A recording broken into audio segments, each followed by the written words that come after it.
প্রতিদিনের চিন্তা ও প্রার্থনা।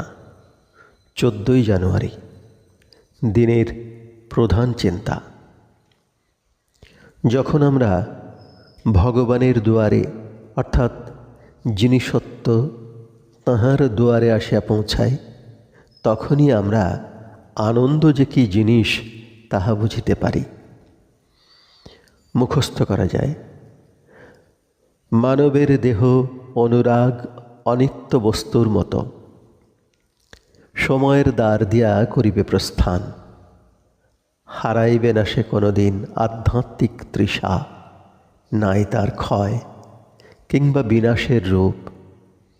উপদেশ, মানুষের আকাঙ্ক্ষার শেষ নাই, একটা সামঞ্জস্য গঠন করিয়াও সে তৃপ্ত হয় না, কারণ সে চাই পূর্ণতা, গভীরতা। ইহা তো আমরা বাহিরের জগতে পাই না, ইহা রহিয়াছে আমাদের অন্তঃস্থলে। যতক্ষণ না আমরা আমাদের আত্মার গভীরতম কন্দরে প্রবেশ করিতে পারি, ততক্ষণ আমরা সত্যিকারের আনন্দ, সত্যিকারের শক্তির উৎস খুঁজিয়া পাইব না। সেখানেই আমরা ভগবৎ সত্তার সন্ধান পাই।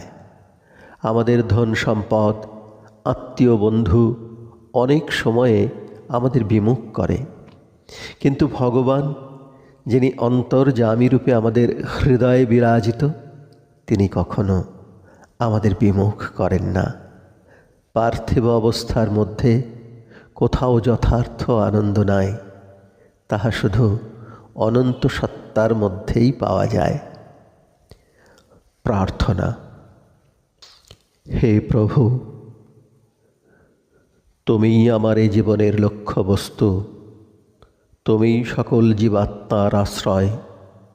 আমার ভিতরে এমন সত্য আকুতি জাগাও যে তাহারই বলে আমি দিব্য দৃষ্টি লাভ করিয়া তোমাকে সব কিছুর মধ্যে দেখিতে পাইব। আমার হৃদয়কে তুমি অকপট করো, আমার প্রার্থনাকে সরল ও আন্তরিকতাপূর্ণ করো।